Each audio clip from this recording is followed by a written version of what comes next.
Democrats are standing their ground. They are refusing to agree to the Republican funding deal. And their reason continues to be that the Republicans' offer fails to renew subsidies that keep healthcare costs down under the Affordable Care Act. Donald is refusing to negotiate. I mean, we hear rumblings that he might be willing to work with Democrats to get the right deal, as if he even knows what that means.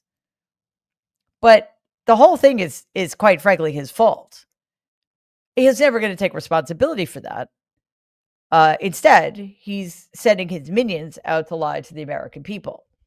We got quite a few examples of this today, a day ending in Y and all. But the Republicans know that they are under a great deal of stress here because most of us aren't that stupid. Most of us are not willing to believe the lie that the Democratic Party, which controls none of the branches of government, is actually responsible for the shutdown. So let's start with the vile House Speaker Mike Johnson.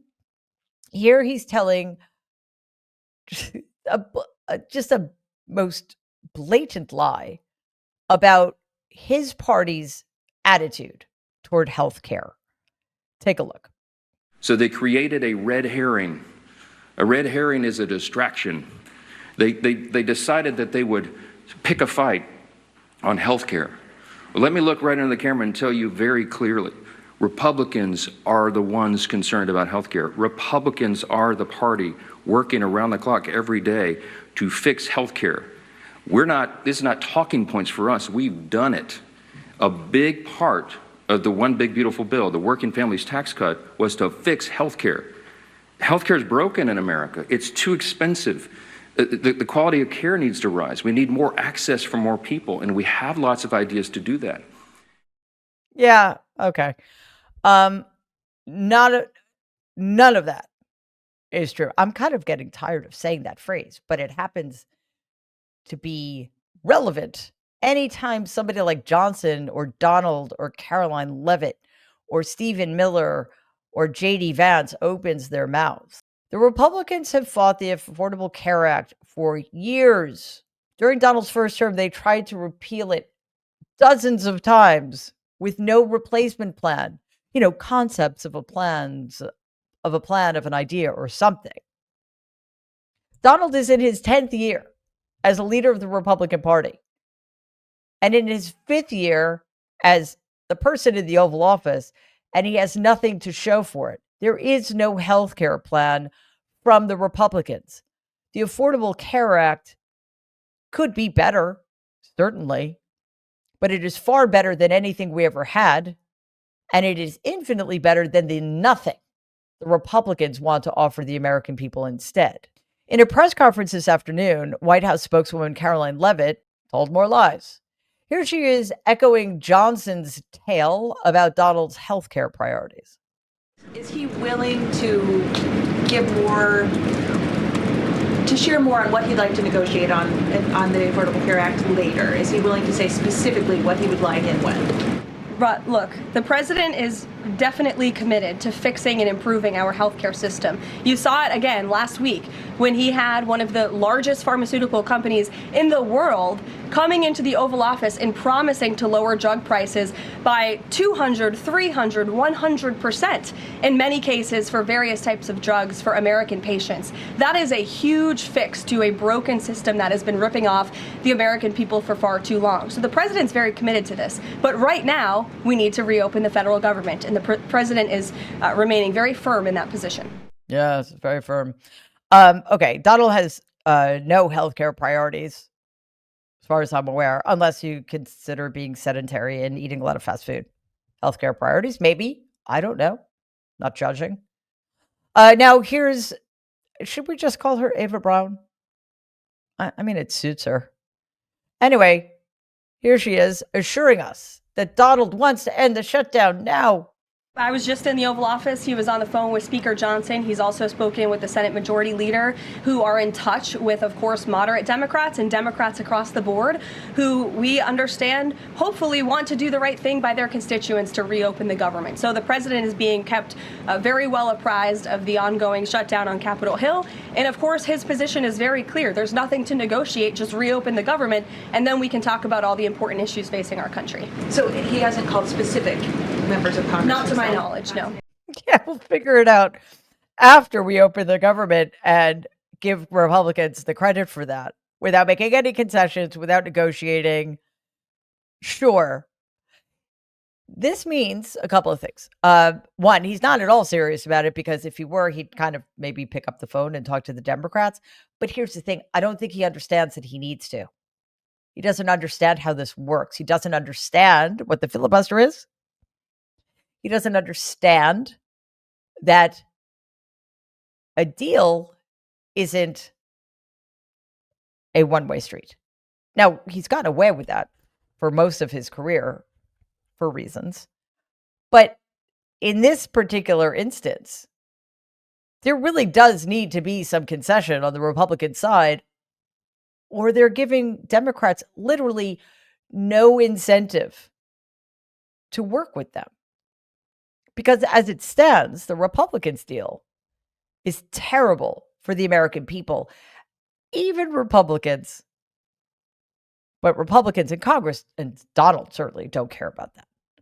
They just want to have their cake and eat it too. They want to blame Democrats for the shutdown, but give them absolutely no incentive to fix things. By the way, as of today, Donald is still saying that during the shutdown, he plans to lay off government workers and permanently, which is to say, fire them.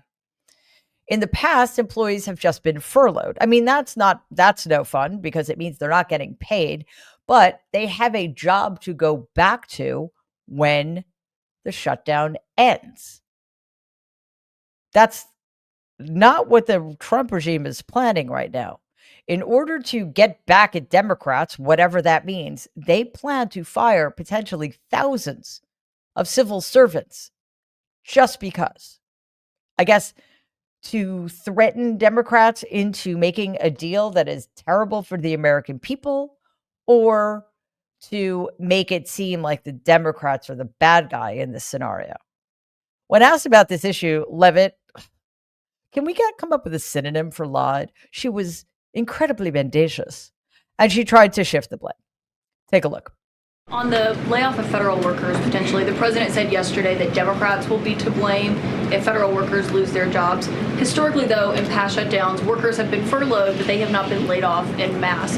So wouldn't that be the president's call to lay people off? As I've said repeatedly, Caitlin, this conversation about layoffs would not be happening right now if the Democrats did not vote to shut the government down. And as I also said last briefing as well, we are $37 trillion in debt, and the government is not receiving any cash. So someone has to look at the balance sheet and be good stewards of the American taxpayer dollar.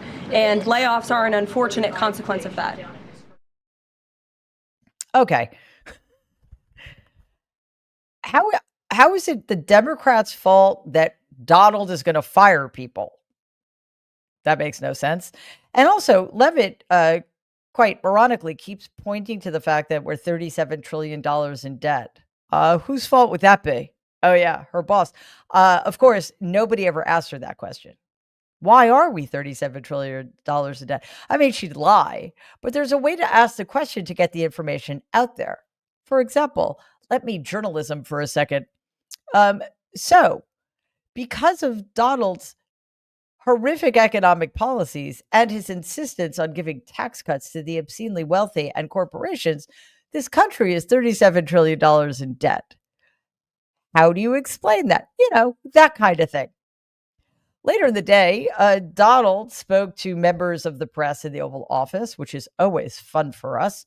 He told a lot of rambling lies about many subjects, including the shutdown, layoffs, and healthcare.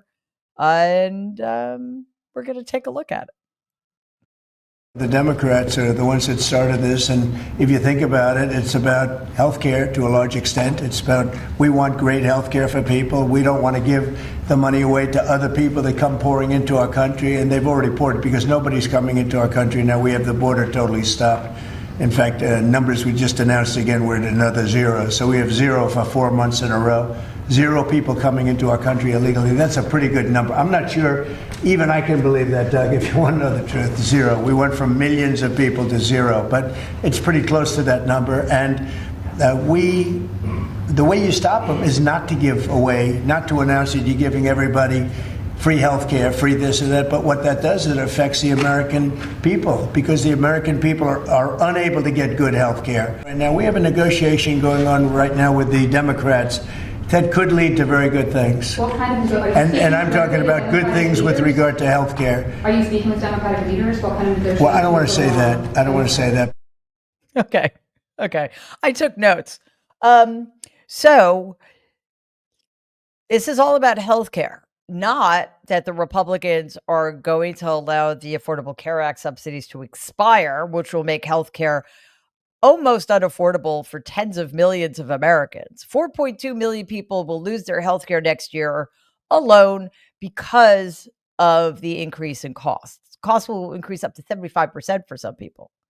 And then there are all those people over the next 10 years who will just lose their healthcare entirely because the Affordable Care Act will stop covering many, many people. The Republicans are concerned. They don't want to expand the subsidies because Democrats want millions and millions of people who are pouring over the border to get healthcare, which, by the way, is a thing that does not happen. Undocumented workers cannot get healthcare through the Affordable Care Act, just as they cannot get Social Security or Medicaid. And then apparently they're not pouring. They've already poured because the border's closed now. And for 4 months, there have been zero border crossings.